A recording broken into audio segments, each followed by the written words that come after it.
Nous allons tout d'abord visionner une vidéo, la vidéo de la nouvelle visite, et j'aurai quelques questions durant ce visionnage à vous poser. Lançons cette vidéo. La dernière fois qu'on s'est vu, on a dit qu'on verrait ensemble pourquoi Jésus est mort. D'après vous, pour quelle raison il est mort? J'ai repensé à cette question, mais je sais pas trop. Alors, première question. Comment le proclamateur pourrait-il faire preuve de chaleur et d'empathie devant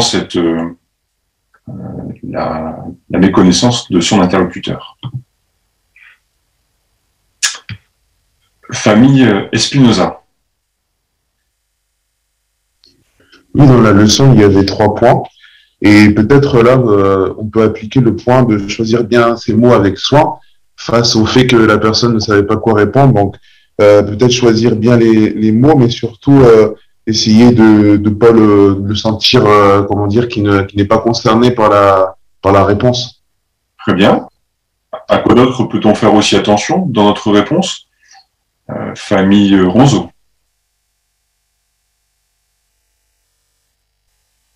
J'avais baissé la main après ta question, mais j'allais dire, Ah bon? on fait preuve de chaleur aussi parce que le monsieur dit qu'il a essayé de trouver une réponse à la question. Donc il a passé du temps, il a réfléchi, on peut le féliciter à ce sujet. C'est une question spirituelle et peu de personnes se posent ce genre de questions. Tout à fait. Excellente remarque. Famille Arenas.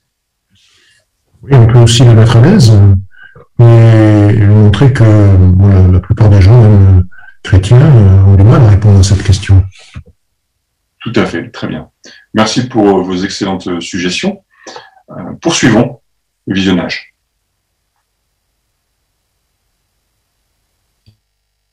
Pas de souci. De tout temps, il y a eu des personnes qui se sont posées cette question. Heureusement, la Bible nous aide à trouver la réponse. Regardez ce qu'elle dit en Matthieu 20, verset 28. Est-ce que vous voulez bien le lire à voix haute? Bien sûr. Tout comme le Fils de l'homme n'est pas venu pour être servi, mais pour servir, et donner sa vie comme rançon en échange d'un grand nombre de personnes. Merci. Vous avez vu la fin du verset? Il est dit que Jésus a donné sa vie comme quoi? Comme rançon? Exactement. Jésus a donné sa vie pour racheter la vie des humains. Pas juste celle de quelques-uns, mais de beaucoup. En fait, il a donné sa vie pour tous ceux qui veulent sincèrement bénéficier de ce sacrifice, y compris vous et moi. Il nous a aussi enseigné comment lui montrer notre reconnaissance.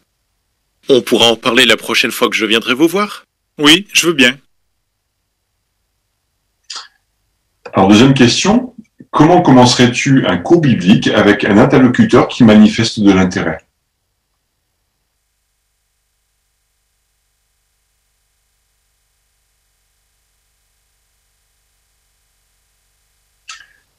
Frère Ali.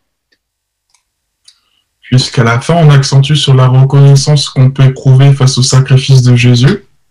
Peut-être dire une manière de se montrer reconnaissant envers Jésus, c'est d'étudier la Bible. Je vous propose de télécharger cette brochure, donc la nouvelle brochure Vous pouvez vivre éternellement, je crois. La prochaine fois, nous pourrions discuter de la première leçon, ce que la Bible peut vous apporter. Oui, alors c'était la brochure. On aura fait le rectificatif de bonnes nouvelles. Merci beaucoup, c'était excellent, Fabien. Fabien Arenas. Plusieurs possibilités. Il y a toujours la bonne nouvelle, chapitre 4, versets 3 et 4, la rançon, il y a même une vidéo. On peut utiliser aussi le livre qu'enseigne au chapitre 5, la rançon, le plus beau don de Dieu. Et puis, maintenant, puisque nous avons le livre Vivez pour toujours, au chapitre 27, comment la mort de Jésus nous sauve-t-elle? Alors, c'est intéressant de commencer par ça, puisqu'il a parlé de la rançon. Très bien. Et même le chapitre 28 aussi peut être aussi utilisé dans ce domaine, puisqu'il il parle justement de ce cadeau que Jéhovah et Jésus ont fait pour nous, de leur geste d'amour. Très bien, merci beaucoup pour votre excellente participation. Nous passerons maintenant à la nouvelle visite, version réelle, avec notre sœur Émilie Houlgard qui s'est préparée, accompagnée de notre sœur Michel Pouillet. Nous vous écoutons.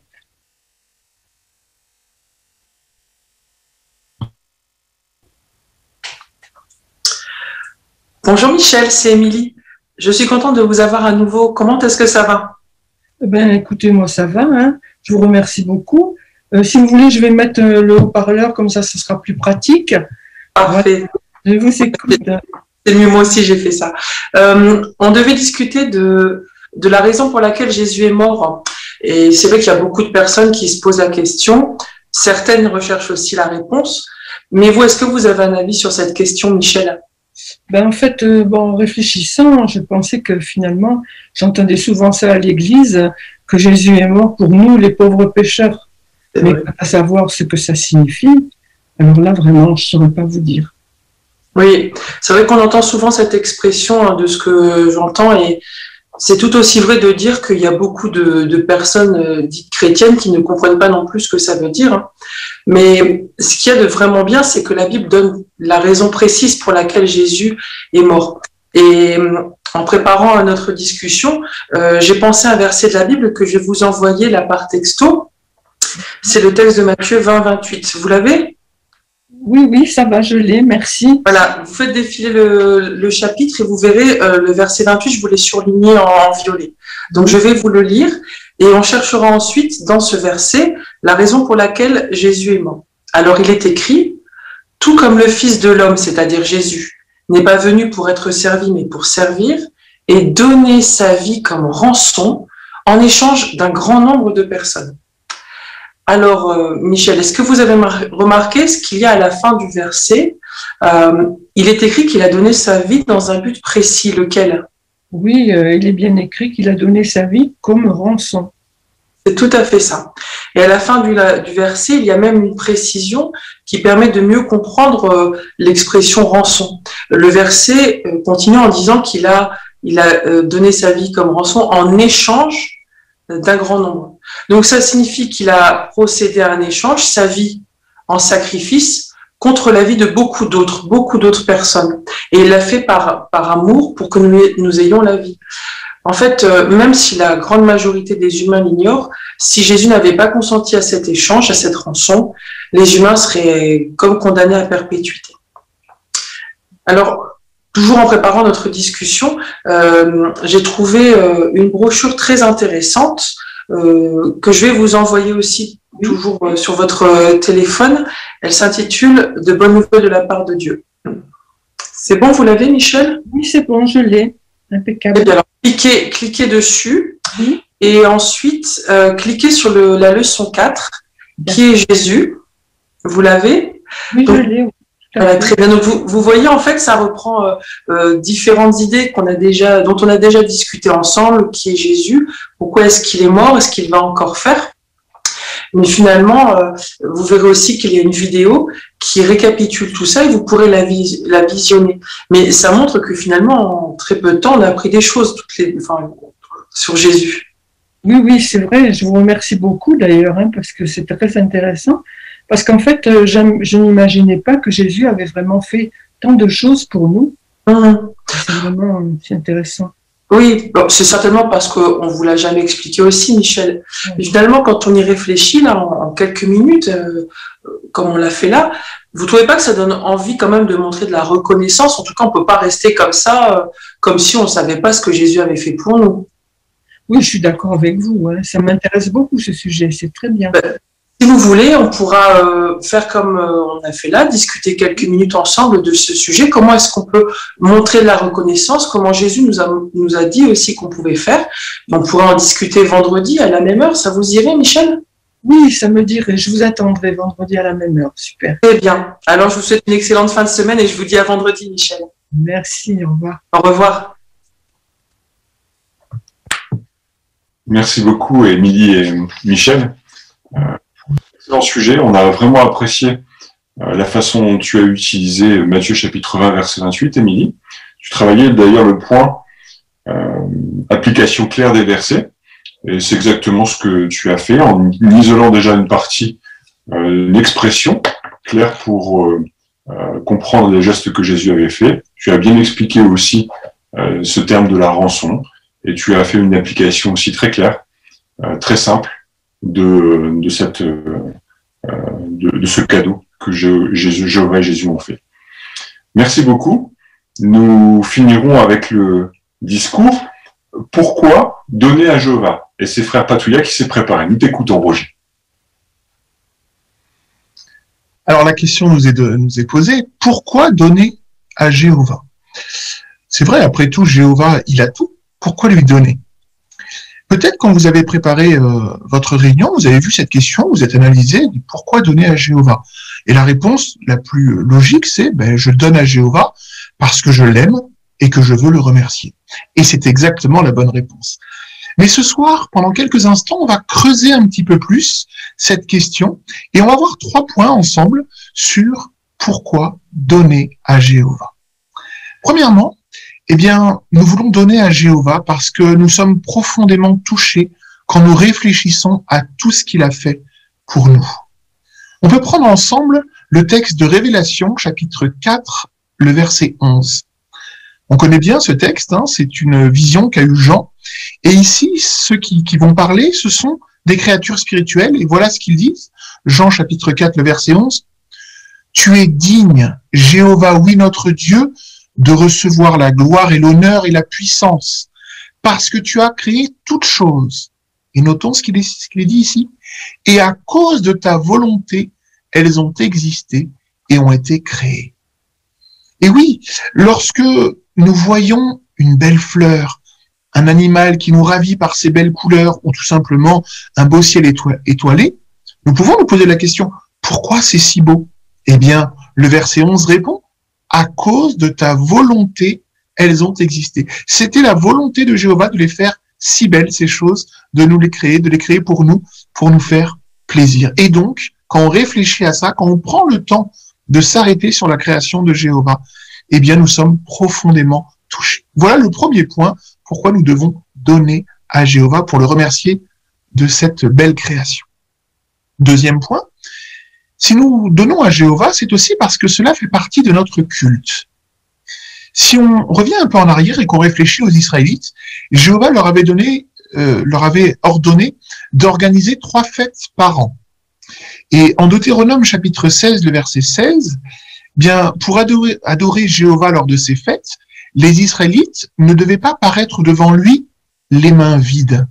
En fait, ils devaient offrir quelque chose à Jéhovah. Cela faisait partie intégrante du culte pour Jéhovah. Et bien de même, aujourd'hui, donner généreusement est un aspect essentiel de notre culte. En faisant cela, nous montrons que nous chérissons et soutenons les activités de l'organisation de Jéhovah, et c'est pourquoi nous voulons lui offrir le meilleur de ce que nous avons. Là encore, on peut aller un peu plus loin, on peut se poser une question. Est-ce que nous avons pris des dispositions pour soutenir financièrement l'organisation terrestre de Jéhovah? Par exemple, il y a l'année dernière, l'esclave fidèle et avisé a mis en place le site donate.jw.org. Est-ce qu'on a fait l'effort d'aller sur ce site, de peut-être migrer de l'ancien site où on avait l'habitude vers ce nouveau, de réfléchir à combien on pouvait donner chaque mois à Jéhovah? C'est important de se poser ce genre de questions. Comme on l'a dit, c'est un aspect essentiel de notre culte. Troisième point pour lequel il nous faut donner à Jéhovah. Eh bien, tout simplement parce que cela nous fait du bien. Pour illustrer cette idée, voyons ensemble cette image. Ici, nous avons une petite fille avec son papa qui fait le point sur ses économies. Donc, peut-être qu'elle a mis des semaines, voire des mois, petit à petit, de l'argent que lui ont donné ses parents, certes, mais pour économiser. Et alors, elle choisit, qu'est-ce que je vais faire de cet argent? Est-ce que je vais m'acheter des choses pour moi? Eh bien, comme on le voit dans la photo de droite, elle a décidé d'offrir quelque chose à sa maman. Alors, on imagine très facilement le ressentir des parents. Ils sont fiers de leur fille, ils sont heureux qu'elle soit généreuse, mais on peut s'arrêter aussi au sentiment de l'enfant. Est-ce que elle était triste d'offrir ce cadeau à sa maman, d'économiser, de choisir de dépenser cet argent pour sa maman? Eh non, ça lui a procuré beaucoup de joie. Et bien de même, Jéhovah sait que c'est bon pour nous de lui donner nos choses de valeur. Là encore, allons un peu plus loin, posons-nous une question. Quelle chose de valeur autres que l'argent, je peux donner à Jéhovah? Alors, on n'a pas le temps de tout détailler, mais on peut peut-être en citer 3. On va parler de notre temps, et d'ailleurs, on va en parler un peu plus loin dans la réunion Vie chrétienne et ministère. On peut parler de notre énergie, et on peut parler de notre jeunesse. Hein, pour ceux qui prennent un peu d'âge, on sait que ça passe très vite. Donc, quand on est jeune, essayons de réfléchir à ce qu'on peut donner nos choses de valeur à Jéhovah. Et comme on l'a vu, ça nous fait du bien. Alors, pourquoi donner à Jéhovah? Eh bien, nous voulons donner à Jéhovah parce que nous avons vu, nous sommes profondément touchés quand nous prenons le temps de réfléchir à tout ce qu'il a fait pour nous, parce que cela fait partie de notre culte et parce que donner nous fait du bien. Et comme nous avons pu le voir, nous pouvons aller encore un peu plus loin dans notre réflexion en nous posant quelques questions sur notre façon de donner à Jéhovah. Merci beaucoup, Roger, pour cet excellent sujet. Tes explications étaient claires, simples aussi à suivre. Et puis, tu travaillais aussi le point conclusion efficace. Et nous avons apprécié ta conclusion qui a rappelé le thème. Tu as rappelé le thème pourquoi donner à Jéhovah. Et tu as expliqué très brièvement aussi les 3 raisons principales que tu as évoquées qui motivent aussi notre reconnaissance. Merci beaucoup, Roger, pour tes efforts. Nous passons maintenant à la partie vie chrétienne. Et pour commencer cette partie, je vous invite à chanter le cantique numéro 117, cantique intitulé « Reflétons l'excellence de Jéhovah ». Reflétons l'excellence de Dieu, pardon. Ce cantique est basé sur le livre des 2 Chroniques, au chapitre 6, au verset 41. Chantons ensemble ce cantique.